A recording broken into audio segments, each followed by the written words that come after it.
Se ha trasladado el presidente del gobierno Pedro Sánchez junto a la vicepresidenta a la sede de Red Eléctrica. Pero por lo demás aquí no hay actividad. Bueno, ahora un poquito la gente está empezando a desesperar, sobre todo Un escenario salido de una película distópica se materializó en la península ibérica en segundos a principios de esta semana, con el peor apagón masivo en la historia de España y Portugal, que dejó sin energía a 60 millones de personas en estos dos países. El lunes, a partir de las 12:30 del mediodía, el caos se apoderó de los principales centros urbanos peninsulares. Trenes, metros y tranvías detenidos entre estaciones. Atascos de tráfico por falta de semáforos en calles y autovías. Hospitales que debieron recurrir a generadores para mantener a pacientes críticos. Aeropuertos paralizados, estaciones de servicio sin posibilidad de suministrar combustible. Personas atrapadas en ascensores y caídas de toda la red de cajeros automáticos y telefonía celular, lo que incrementó la paranoia de los ciudadanos ante la falta de información sobre lo que estaba ocurriendo.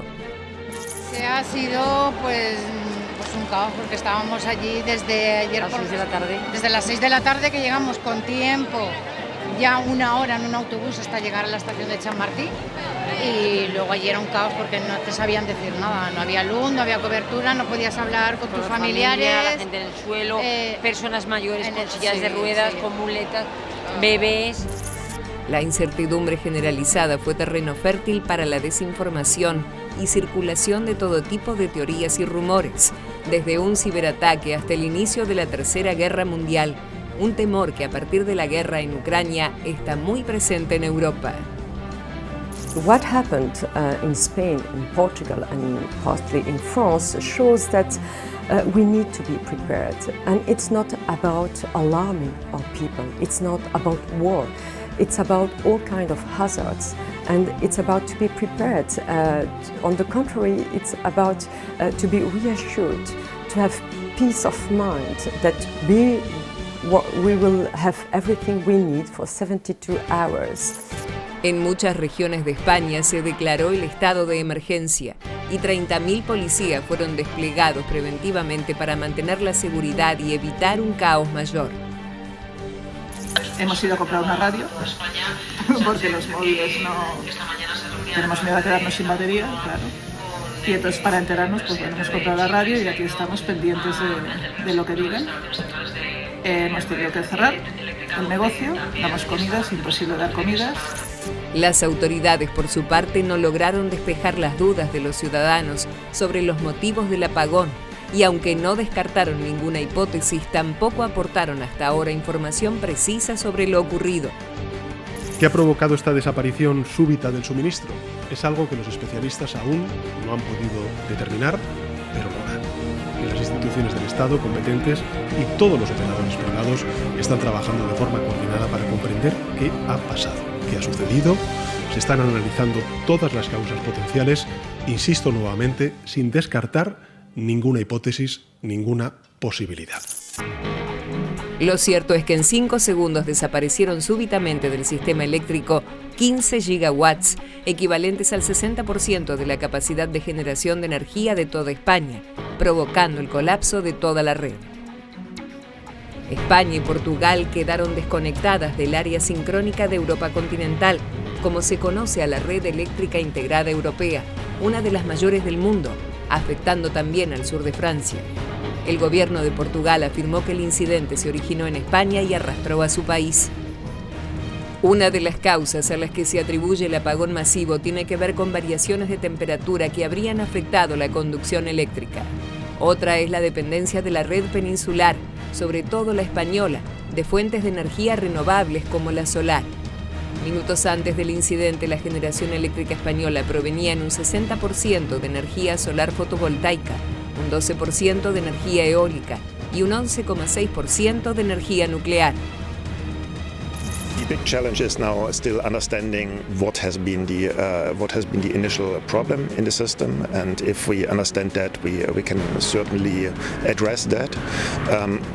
One element that has been discussed in the Iberian case was that thanks to the success of renewables, there was at the time relatively limited amounts of flexible capacities in the system, relatively limited amounts of rotating masses in the system.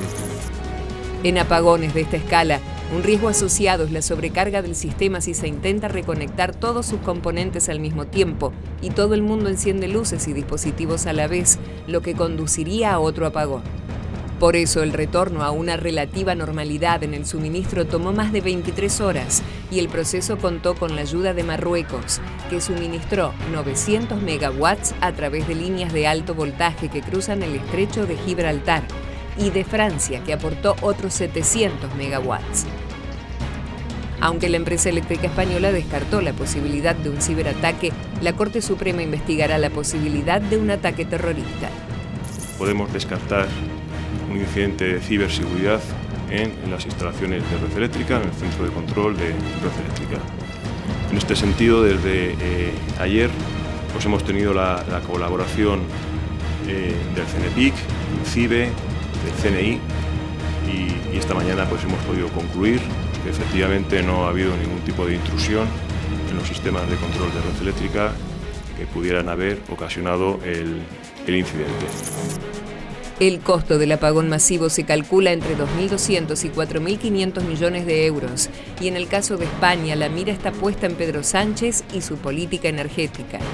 La oposición exhortó al gobierno a reconsiderar la idea de cerrar las 5 centrales nucleares activas y varios expertos consideran que existe la posibilidad de que el incidente se repita, dada la vulnerabilidad del sistema, centrado en energías renovables que tienen menor capacidad de almacenamiento. Más allá de la península ibérica, toda Europa tomó nota de lo ocurrido y de la vulnerabilidad de los sistemas energéticos a desperfectos, ya sean accidentales o deliberados, lo que puede producir en pocos instantes un caos que afecta a millones de personas.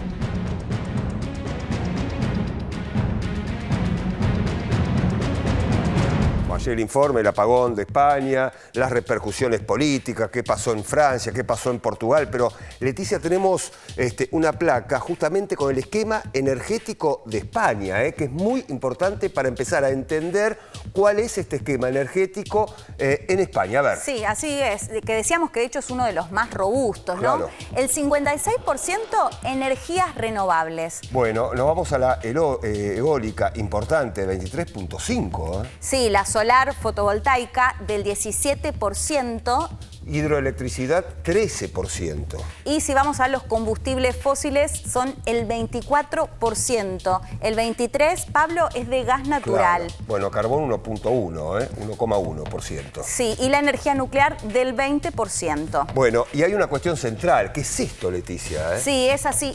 España se propuso alcanzar la neutralidad climática en 2050 y generar el 100% de su electricidad con energías renovables. No es un dato menor para nada, ¿no? Se da en un contexto europeo que sabemos siempre fue bien vanguardista en todo lo que tiene que ver con la agenda climática, más allá de que ahora con, sobre todo la llegada de las nuevas derechas y eso, hay algunos debates en torno a eso, pero se da, por supuesto, digamos, este plan al 2050 en ese contexto de lo que se suele denominar como la Europa verde, ¿no? Con estas metas de la agenda climática. ¿Es así o en ese contexto es que se da? Leticia, ciencia cierta, aún no se sabe realmente lo que sucedió, lo que originó este apagón que afectó a más de 60 millones de personas con repercusiones en apagones tanto en Francia como en Portugal. Sí, así es. Esa es la gran pregunta. Es la gran pregunta. ¿Qué pasó, claro, no? Porque lo que dicen desde España, desde el gobierno de Pedro Sánchez es vamos a investigar, se va a investigar para llegar a la causa. En algunos momentos, de hecho, primero desde Portugal habían dado una respuesta que no quedó muy clara, si había tenido que ver con una cuestión, o al menos lo que sostenían, una cuestión climática, algo que medio que lo descartaron a los pocos minutos, pero como decíamos, se va a llevar adelante una investigación porque también se ha hablado de una posible falla técnica, pero por otro lado lo que no se descarta es si fue un ciberataque y ahí sí ya estaríamos hablando, me parece, de un panorama completamente distinto, porque de hecho, a ver, por un lado, todo lo que puede entrar dentro, incluso, Pablo, de los memes y los chistes que se hacían desde Latinoamérica claro. sobre cómo estaban los españoles después de estar 10 horas sin luz, porque no están acostumbrados a esa situación, o fue realmente una sorpresa y de mucho impacto. Pero por otro lado se da en un contexto en el cual es una Europa, o muchos de sus líderes, con temor a lo que puede llegar a pasar. Algunos lo consideran exagerado o medio paranoico, pero efectivamente hay un temor en Europa, sobre todo después de lo que fue, después de digamos, del comienzo de la guerra en Ucrania. Es una Europa que lo venimos contando, está llevando adelante un rearme. De hecho, comentábamos que salió el informe del CIPRI de Estocolmo, que sostiene un año más que el gasto militar en el mundo es sin precedentes desde el final de la Guerra Fría.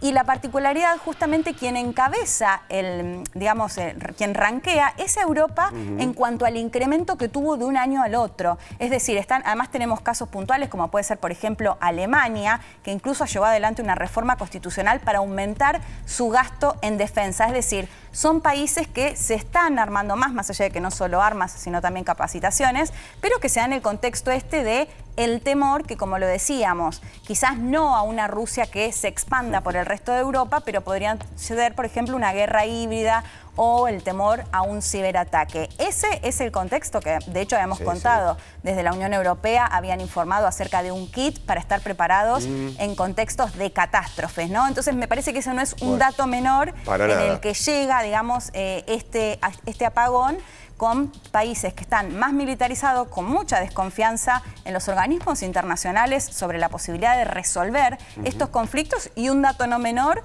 con un Donald Trump que, en palabras más o palabras menos, les dice a Europa, bueno, ustedes tienen que hacerse cargo de su defensa, no va a ser Estados Unidos quien va a seguir invirtiendo en la seguridad europea. Así que, bueno, por supuesto no se puede dejar de contemplar todo ese contexto en este apagón eléctrico esta semana en Europa y en España puntualmente. Bueno, un tema que vamos a seguir analizando, pero